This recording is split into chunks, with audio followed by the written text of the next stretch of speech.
See. In the house, Jay McDaniel, Executive Director, Mississippi Gaming Commission. Good morning, sir. How are you? It's been a while. Haven't seen you in a while. It has been. Good morning, Paul. Glad to be here. We are trucking on October the 17th. It's a Tuesday, and the year will be done before you know it. But a little bit of a review of some news going on from the commission and what's going on. Yeah, I'll just tell you, had a busy summer. Our industry overall had a good year to date. We're 9 months through, as you said. Things tend to slow down a little in the winter, so that's when we kind of get geared up for the session next year, see what might be coming down the road. But we didn't have any new properties open this year. Also didn't have any closed, which is always good. Still have 26 licensed casinos across our state that are well-run and well-managed, in my opinion. License that people are looking at, are there some new ones there? So, Paul, we've got, we kind of have a two-step process in the state where you get your site first. You make sure you've got a legal location, either on the river or on the Gulf Coast, and then you come to us to build.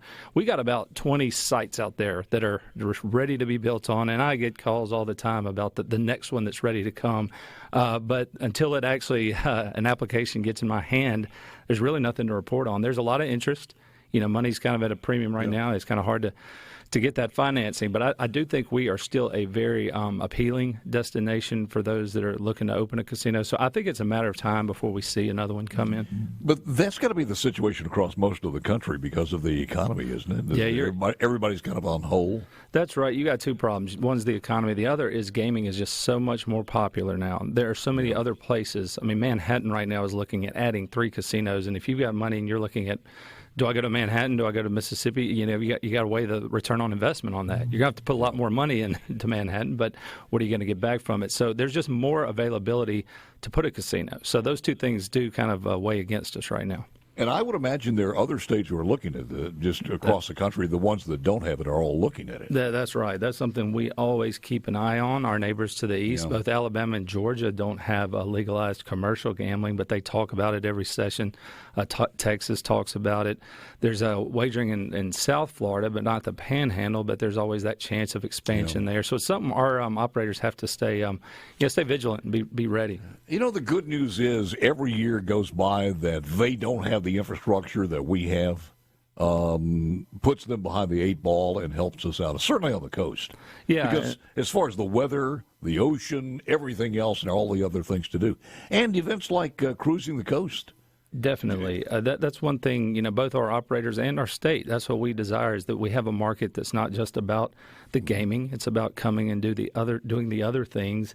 And our Gulf Coast particularly has set itself up for that. So you're right, and that's something when I say our operators have to be vigilant, they have to understand that they have to keep their properties up, be ready, so that when a new one opens, there's no reason to go there. Come to the one that's established, knows what they're doing. 2 of our coast casinos recently made a USA Today list. And that's up against Vegas and Atlantic City. So I think we have a good market here, but you got to keep the game up and attract new customers. Everything go as planned as far as one of the casinos, I think it was in Tunica, going over to the Native Americans. Yes, the Cherokee Nation bought.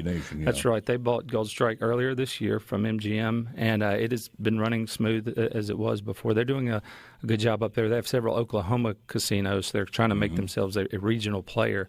So, that's in their hands now. They've done a good job with it.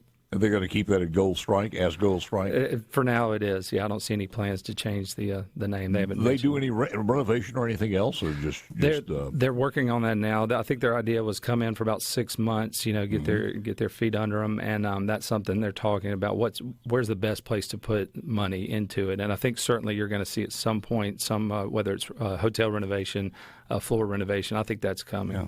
That was kind of unusual, though. I mean, I guess this group started off with casinos on reservations and things such as that, and then just expanded. That's right. Outside of that.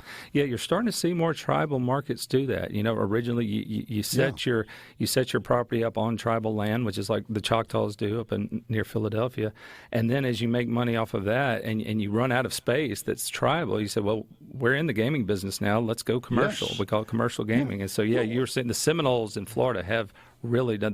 They bought the Mirage in Vegas and are tearing it down and building a brand new tower out there. So it's a logical step would be that the Choctaws in Philadelphia and the other location could take one of those 20 spots and expand under the other purview. It's logical. I'll let you ask them if that's in their plans. Well, look, I'm sure they're ahead of the game. If they thought it was a good idea, they'd probably go on and do it immediately. But again, this gas prices and everything else, inflation does have a bearing on the final outcome as far as numbers are concerned. Oh, no doubt. Gambling's all about discretionary income. You hope you want people wagering, dollars that they have to spend on entertainment, and when it's being eaten up in other areas, it lowers what can be used. And then a lot of ours, we have a destination market. I've mentioned to you before, 60 to 70% of our players on the Gulf Coast come from out of state, around 50% in Tunica, and so when the cost of travel goes up, the number of people that come goes down. Yeah. Tell me what the status is, because there was a study committee out there working on this mobile betting situation. Where are we with that? So, yes, that's we have a mobile online sports betting task force that was passed in a bill by the legislature this last session. We met our first meeting in September. That was kind of the first meeting, kind of outlining our plans, what are the topics we want to hit. And then our next meeting is actually next week. And we're going to start drilling down on if there is to be a mobile bill next session, which in that meeting, Representative Casey Ure said that his intention is to at least bring one out of the gaming committee. What would that be? What would be the best product? What would be the best terms in that bill? So we're going to have a couple more meetings where we go over those. We submit our findings to peer. They submit a report to the legislature so that if that bill comes out, it will have the best outcome if we were to go live with mobile betting in Mississippi. Jay, what's the sticking point here? It's I think it has been in the past just a consensus among our operators as to who wants it, who doesn't want it. I think now, Paul, I think we've seen all these other states doing it. Arkansas, Tennessee, and Louisiana are all doing it. If you watch the NFL, if you watch the NCAA, sports wagering is now it's just integrated with all of that. It's an entertainment piece of it. So I think we're kind of at the point where people see it can be done. There's not really this idea of it's not the boogeyman anymore. We just got to do it right. I think the sticking point is just the terms. Do you limit it to the brick and mortar operators that are already here?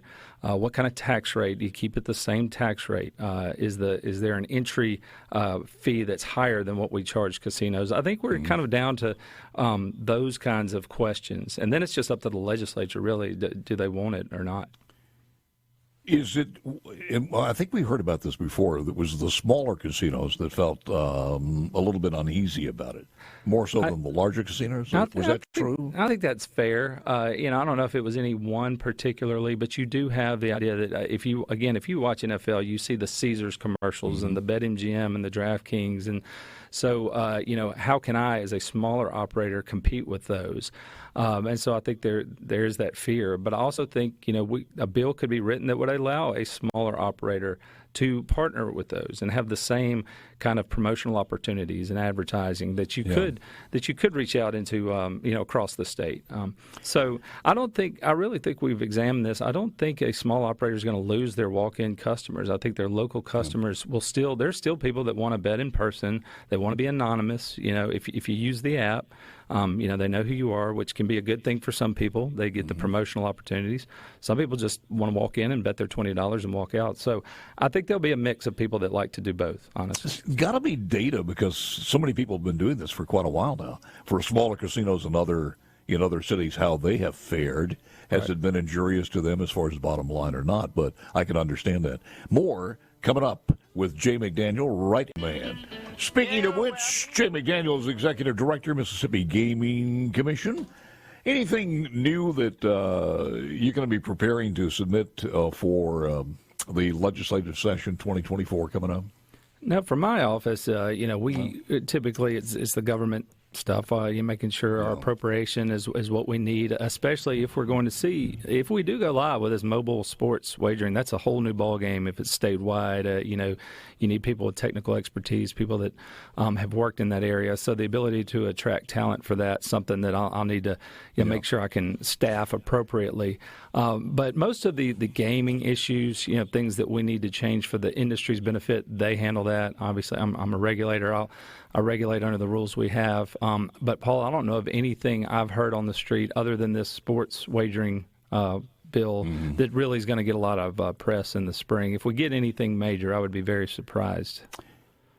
I don't want to dig into all of the stuff that was going on, but I'm just wondering some of the tenets of what was spoken about that just everybody can kind of agree on.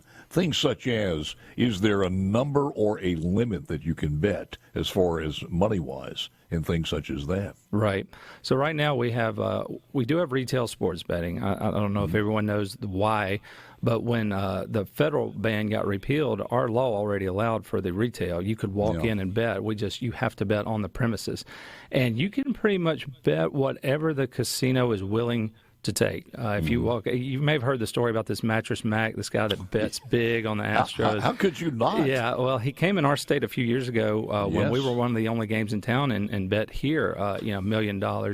And it's kind of up to what the casino is willing to take. So if you go mobile, you've still got those decisions. It's what was the casino willing to take on, whether it's an ACH or, how are they going to get the money? Yeah. So it's really going to be a casino decision. But one interesting thing I would say, some states have put this in place, and I like this idea.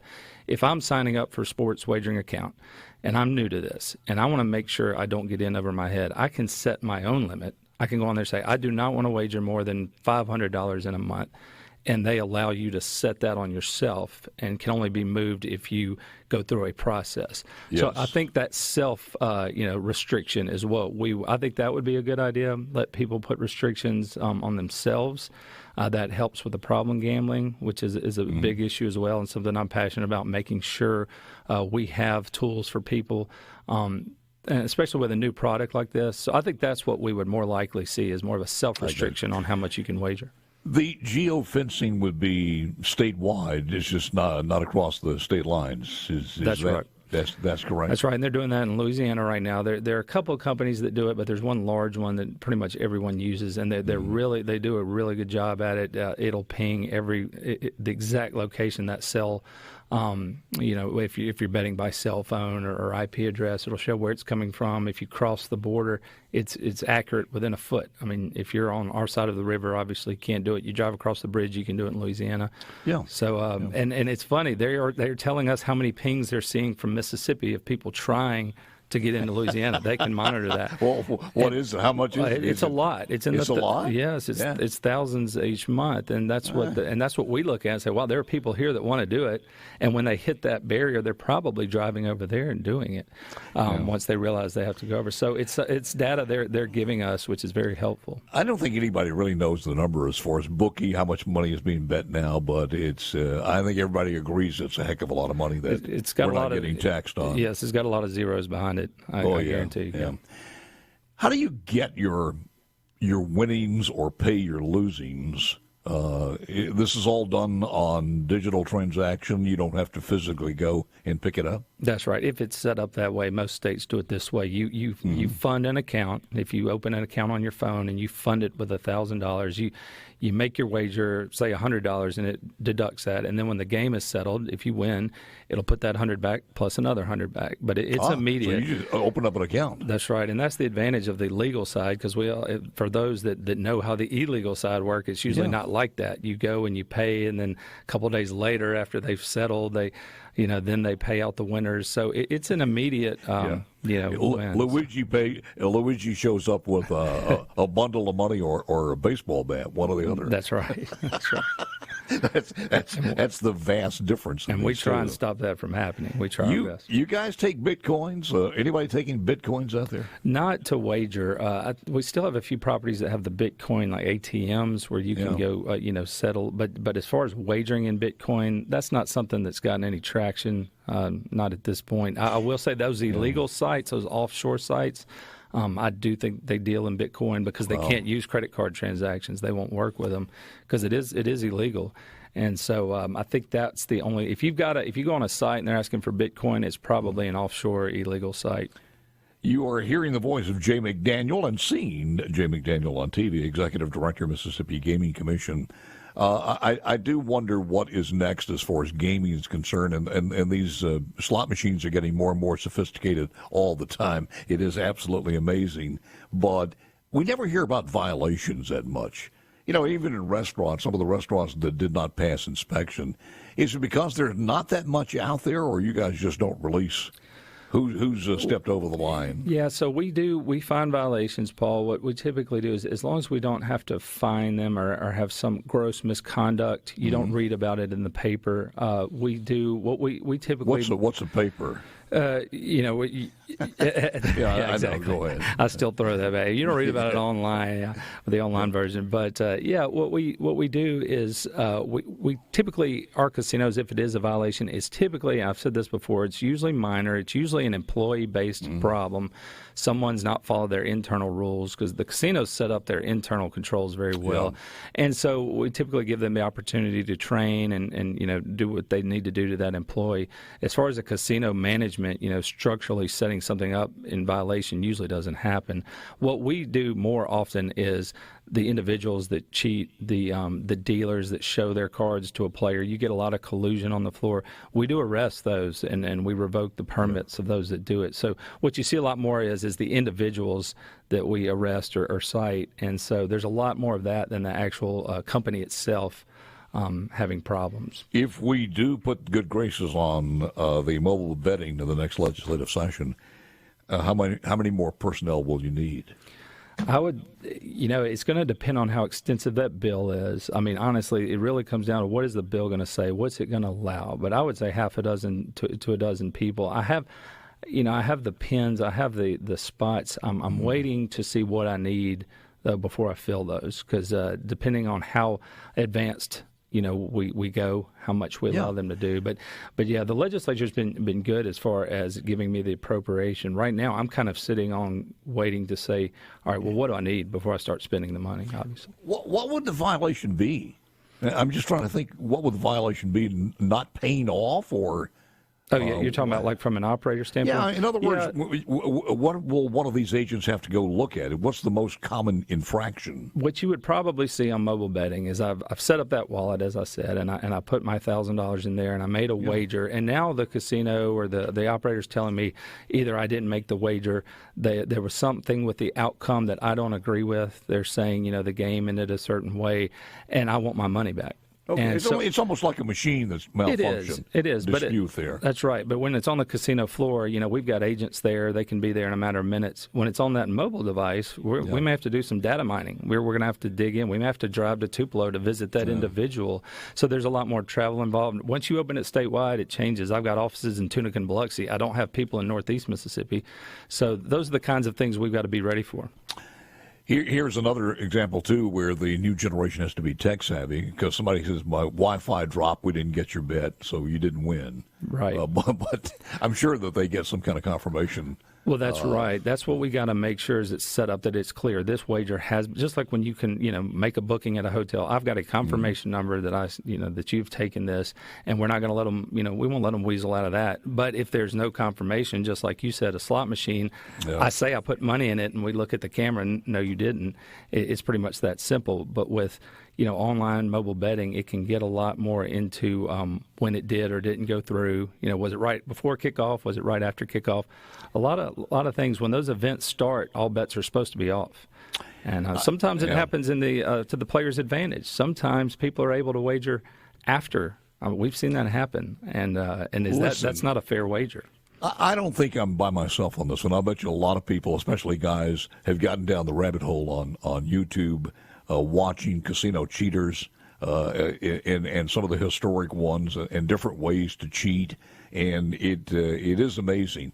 But None of them got away with it for the most part. The sophistication from the people who are watching is unbelievable. Yeah, that's where we want to make sure we are. And you may have read there's been some betting scandals recently. It's been publicized. There was some stuff in Iowa, even Alabama. Yeah. And those were caught because we have more of the online. We have more people watching now. When you bet illegally, it's in the dark. It's in the shadows.